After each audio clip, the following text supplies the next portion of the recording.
this interesting dynamic that happens for so many of us when we go through difficult times. For example, for some people, when they go through a difficult time, and let's say maybe they're not a follower of Christ, it's easy for them to say, see, this is why I don't believe in God.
Well, this is the fourth week of the series called Finding God in the Darkness. And if you're just joining, throughout this series, we're looking at this interesting tension, this interesting dynamic that happens for so many of us when we go through difficult times. For example, for some people, when they go through a difficult time, and let's say maybe they're not a follower of Christ, it's easy for them to say, see, this is why I don't believe in God, because why would a good God allow this to happen? And for some people, when we go through difficult times, we actually turn our back on God, and we use it in our minds as evidence that God is not real. However, for other people who are followers of Christ, when they experience a difficult time, and if you listen to their story, oftentimes they'll talk about difficult or dark times being the very experiences in their life that cause them to depend and experience the power of God the most. And so in this series, we're trying to make sense of where is God in the darkness. Now, next week, I'm very excited about the topic as well as the story. Next week, we're going to look at the idea of where is God when we're waiting, when his timeline is different than our timeline. And I'm very excited about the story that you're going to get to hear next week of a person here at Salem who's living in the waiting room of life right now and trying to make sense of that.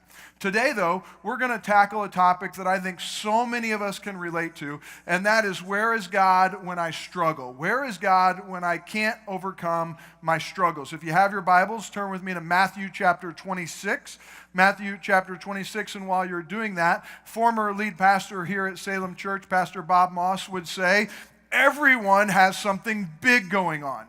One of his sayings, everyone has something big going on. And while that's not especially encouraging, I've discovered that it's absolutely true. And maybe if you don't have something big going on in your life, maybe someone you love has something big going on in their life, and you carry the burden with you.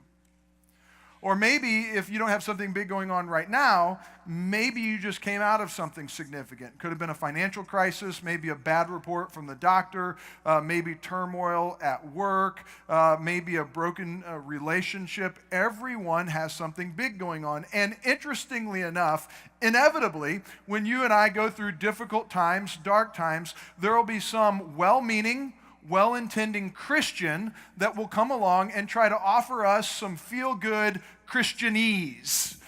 Do you know what Christianese is? It's when people give us these little Christian cliches that make really nice greeting cards, and they sound like they're almost Christian, they're almost biblical statements, they're really close to being biblical statements, although they're not. I mean, they're just not true, yet we offer these Christianese statements to help people feel good. And so, for example, maybe you're going through a difficult or dark time, and someone will come along, and to make you feel better, they'll give you a little dose of Christianese, and they'll say, well, just hang in there, because you know God will never give you more than you can handle.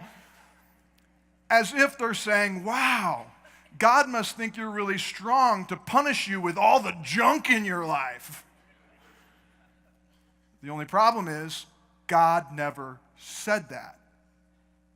In fact, what did God say about struggles? Well, we see that Jesus himself struggled. In Matthew chapter 26, verse 38, Jesus was facing his own death, and here's what he said to his followers who were with him. He said, my soul is crushed with grief to the point of death. Stay in here and keep watch with me. He went on a little farther, and he bowed his face to the ground, praying, my Father, if it's possible, let this cup of suffering be taken away from me. Yet I want your will to be done, not mine. Even Jesus struggled. And so if you're going through a stormy season, if you're facing a struggle right now, we could say that you're in very good company, because Jesus knows what it's like to face struggles. In fact, if you're taking notes, let me share with you the big idea for our time together today. Just because the struggle is real doesn't mean your God isn't. Just because the struggle is real in your life, that doesn't mean your God isn't real. This is a big idea that we've come at a number of different ways throughout this series. A couple of weeks ago, we were talking about this idea that just because we can't hear God doesn't mean God's not at work. And then last week, we talked about just because you don't feel God doesn't mean God's not there. Today, I came to tell someone, just because your struggle is real, that doesn't mean your God isn't real. In fact, later in the New Testament, the second half of the Bible, in the book of John, Jesus was teaching on struggles again, and he said this in John 16, verse 33, "I've told you all of this so that you may have peace in me. Here on earth you'll have many trials and sorrows, but take heart, because I have overcome the world." Now, let's talk about struggles for just a moment. While there are many different forms of struggles, I would argue that they all fall into one of two categories. The first category is what I call external struggles. External struggles. These are the times when bad things happen to us. We may or may not even have control over them. There's something happens to us and it causes a problem in our life. For example, Colton, our son who is 6 years old, all the kids a few weeks ago were in the basement of our home playing, and that's kind of their space. They have their toys and the balls and the little trampoline and the art room, and all of that's in the basement. And so all the kids were in the basement playing, and they had been down there for a while, and all of a sudden Colton started to yell and scream and yell and scream. I mean, something bad just happened, and we could hear his little feet running up the steps, and we said, "Colton, what's wrong, buddy?" And he said, "Well, Pepe," who's his older sister, Pepe and I were playing, and she put gum in my hair. And sure enough, the little dude had like a mohawk going because there was gum in his hair, and it was just a mess. How many of you know sometimes it's tough having an older sister, right? I mean, the struggle is real, and sometimes it's things that happen to you. You may not have anything to do with it. That's an external struggle. We see another example of an external struggle in the Old Testament, the first half of the Bible, another form of siblings struggling back and forth. In this particular story, his name was Joseph. Joseph was his father's favorite of all the brothers. He was the favorite one. And of course, this caused some tension in the relationship with the other brothers. And so one day, the brothers began to scheme on how they could harm Joseph. The story picks up. Genesis 37, verse 18. When Joseph's brothers saw him coming, they recognized him in the distance, and as he approached, they made plans to kill him. Now, can we all just acknowledge that that's a form of external struggle that I hope none of us have to deal with, right? When our siblings make plans to kill us. So the story continues. They capture him.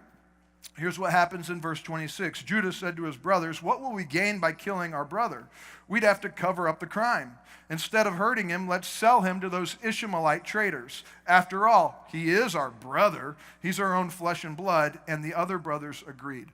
Talk about an external struggle. Now, maybe in your life, maybe your problem is not that your family is making plans to kill you.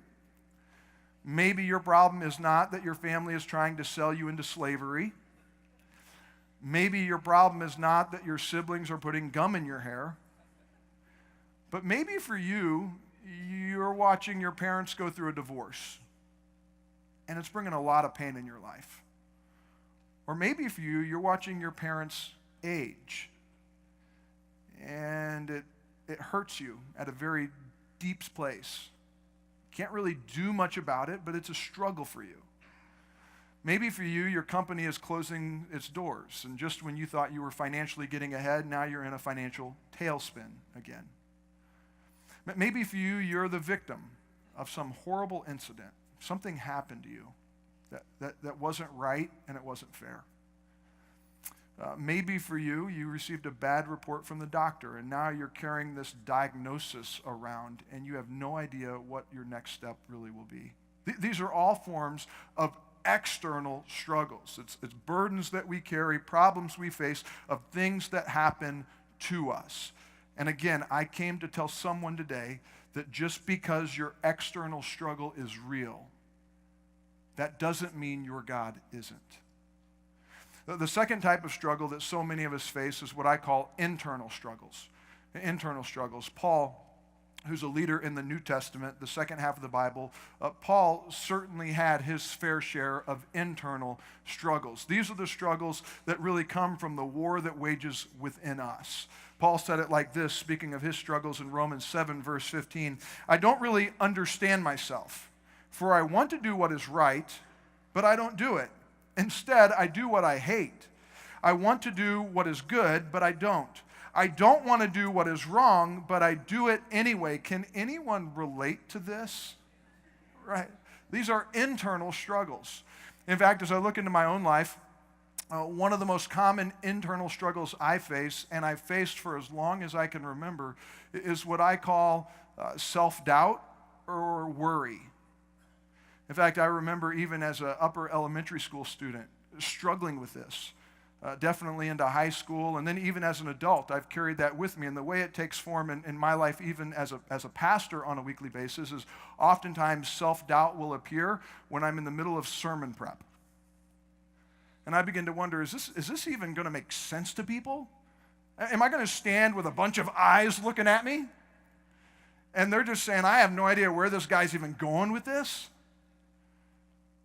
Sometimes it hits me when it's making decisions, especially significant leadership decisions on behalf of the church, and we have a great team and a great governance board, great elders, great people around us. But there are times that I just feel this sort of self-doubt, and sometimes I even know the right decision, and yet I'm afraid to make it because I don't want to upset anyone, There's enough people pleaser inside of me that I struggle with that. Sometimes for me, it hits me in the middle of the night. I'll get up with the kids because one of them needs to go potty or they want to drink or something, and they'll get settled back down, but then I'll lay in bed, and now I'm awake. And it's like anxiety sort of floods my heart and my mind, and feelings of discouragement or concern or self-doubt. A couple weeks ago, I led a webinar for some pastors, and I was asked to share about preaching tips. How do we effectively communicate the gospel? You wouldn't believe the self-doubt I faced as I prepared for this webinar. I was going to preach to preachers on how to preach. And I was so overwhelmed with what in the world am I going to say to this group of preachers who've been preaching longer than I've been preaching that's going to be helpful to them. And so for me, my struggle is self-doubt. For you, maybe it's not self-doubt. Maybe you struggle with pride. Maybe you just know you got it going on and everybody else just needs to pay attention to what you're doing and everything would be easier for them, right? Maybe you struggle with judging others. Not only do you know you have it going on, but it's easy for you to judge people who they don't have it going on. And you begin to kind of fill in the blanks in your mind about the mistakes in their life. Maybe for you, your internal struggle is a lack of forgiveness. You want to forgive, but since your life is so perfect and since you never make mistakes, it's really hard to forgive others when they make mistakes. Maybe you struggle with bitterness, and it just sort of has a grip on your spirit. Maybe for you, you struggle with an addiction, and it just seems like you can't shake it, and so you do the things you don't want to do, and you don't do the things you want to do. These are forms of internal struggles. And again, gang, I came to tell someone today, just because your struggle is real doesn't mean your God isn't. So what do? How do we navigate our struggles, and how do we find God in the darkness? Well, I want to share with you two thoughts that when you're facing a struggle and when you're trying to find God, I think these two thoughts can be especially helpful. The first thought, if you're taking notes, write this down. Call on the presence of God like never before. Call on the presence of God, even if you don't feel like it. Call on the presence of God like never before. Have you ever noticed that when things are going really well in your life, it's fairly easy to forget about God? And it's not that you don't believe in God, it's just that you don't really need Him. You're not really dependent on Him because you got it going on and things are going well, and so you don't really need God. But when things are not going well in your life, that's a great time to call on the presence of God like never before. Listen to what the psalmist said in Psalms 34, verse 17. The Lord hears His people when they call to Him for help. He rescues them from all of their troubles. The Lord is close to the brokenhearted. He rescues those whose spirits are crushed. I love that last line. He rescues those, not who have it all together and have everything perfect, but He rescues those whose spirits are crushed. There was a time in my life and a time in my ministry when my spirit was crushed. I had been serving as a pastor for a number of years, loved what I got to do, felt effective at it, felt called to it. And then I hit a rough patch. And in this rough season of ministry, the things I used to do that would work well just didn't seem like they were working as well. And we were working really, really hard as a church with little to show for it. There was lots of tension and strife, and there was a few people on our staff that kind of banded together, and our staff was sort of divided, and there was a group of us that were trying to, kind of get everybody headed on the same page, and ministries aligned and people aligned, and it just wasn't working, and it was incredibly frustrating and difficult, and it was in this season where the joy was sapped for me from ministry. I mean, the days were long. I questioned a lot. I already struggled with self-doubt, and so this just sent me into a personal tailspin where I questioned my calling as a pastor. I questioned my ability to lead.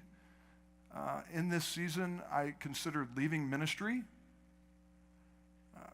not leaving the church or not leaving Christianity, but I never entertained more options about my future than I did in that season. I could think of about 12 other professions that I could maybe do with my life that I would probably want to do more than being a pastor, and I just began to think about that.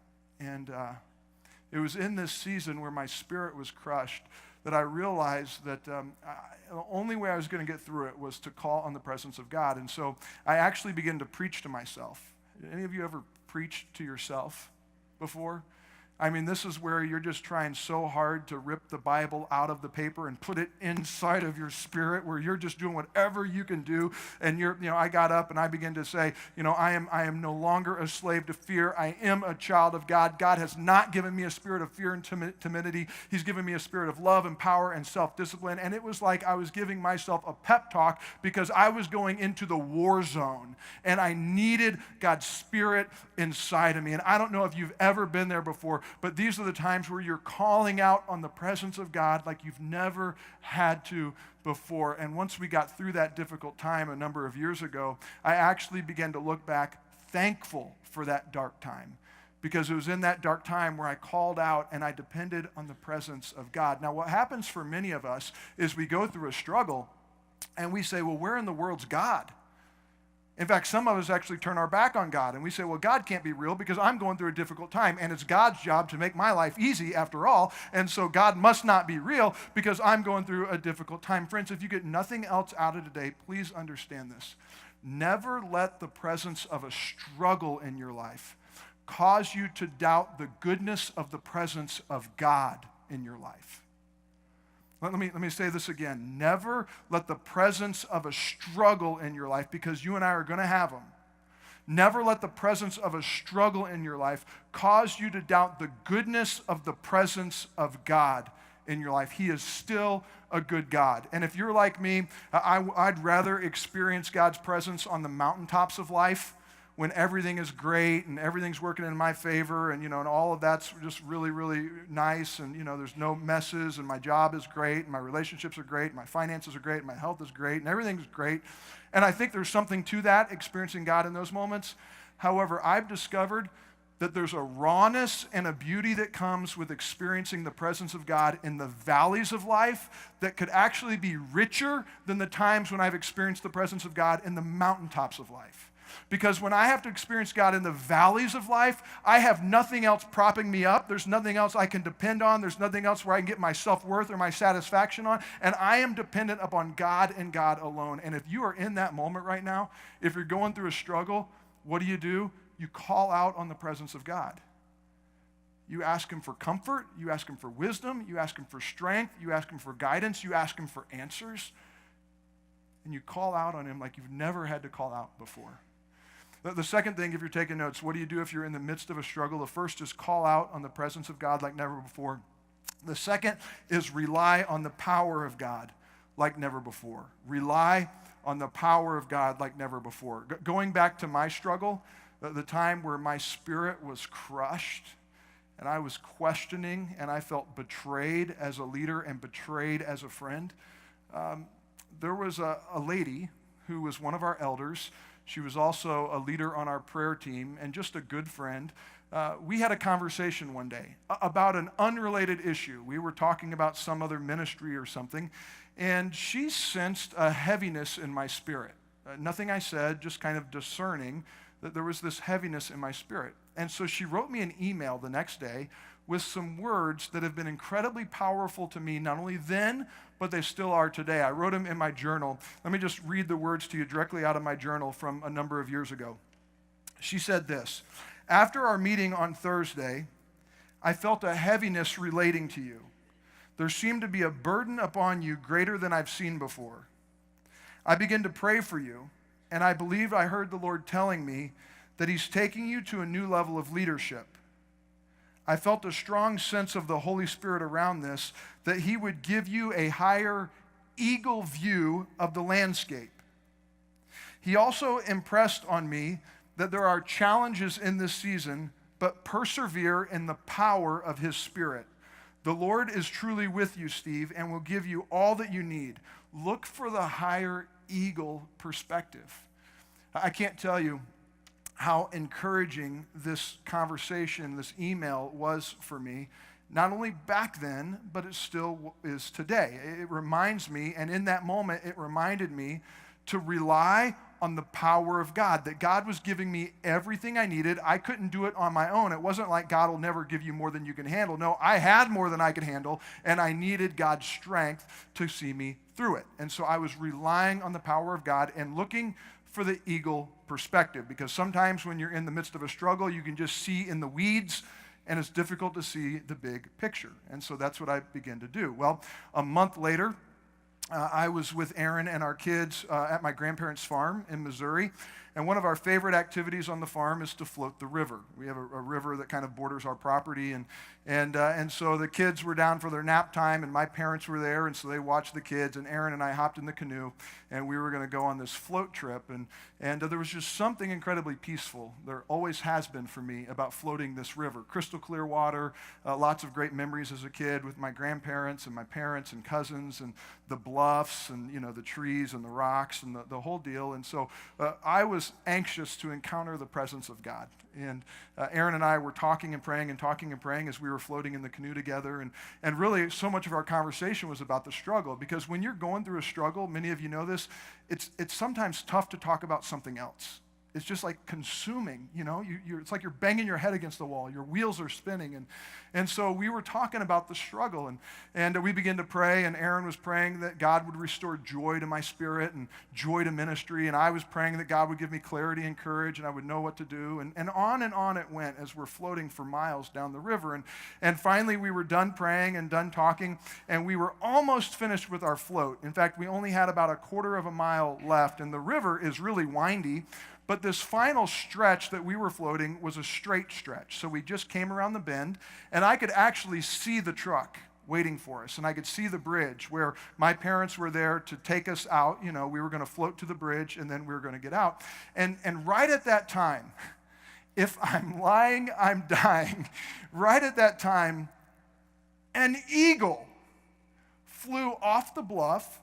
It flew out across the river, and when it got in front of our canoe, it turned on a 90-degree angle, and it started flying directly downriver. If I had a lasso, and if I was good enough to use it, and if I could have somehow roped that eagle, it could have towed us across the finish line. It would have towed us to the bridge, to the truck. We would have gotten out. And in that moment, the Spirit of God impressed on our spirit that God was saying to us, look, I'm going to see you across the finish line of this struggle. I'm going to give you everything you need. Stop trying to white knuckle it. You're crying out to me. I'm hearing you. I want you to rely on my power like you've never had to rely on it before, and I'm going to see you through. We felt the promise of God in that moment. I remembered back to my friend Nancy a month earlier. She sent me this email, and she told me to look for the eagle perspective, and then God gave me an eagle.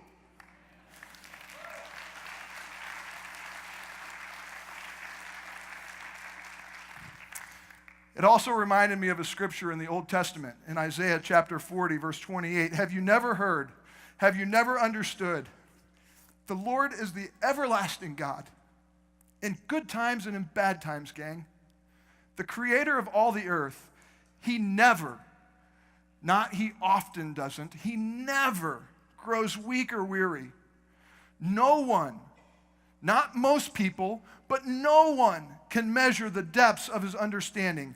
He gives power to the weak and strength to the powerless. It's not like, well, God never gives you more than you could handle. No, God loves it when we have more than we can handle, because it's in those moments where his power shines through us and we're forced to depend on him like we've never had to depend before. So God gives power to the weak and he gives strength to the powerless. Even youth will become weak and tired, and young men, they'll fall in exhaustion.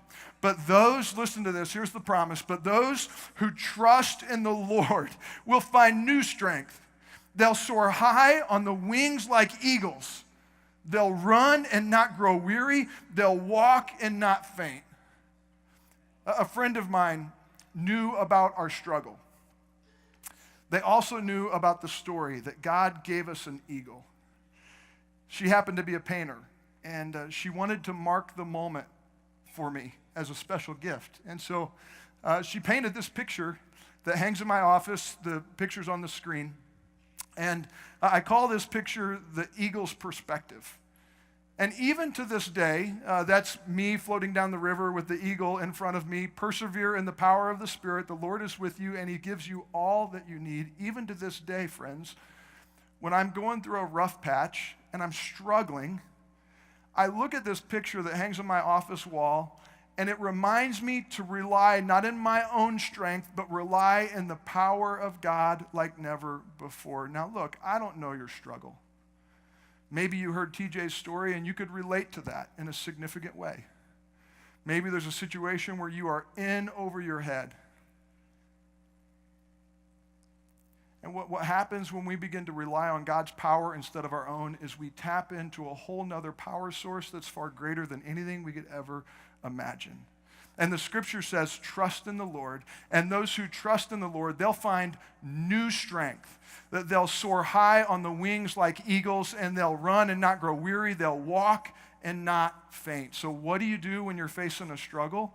Well, you call on the presence of God like never before, and you rely on the power of God like never before.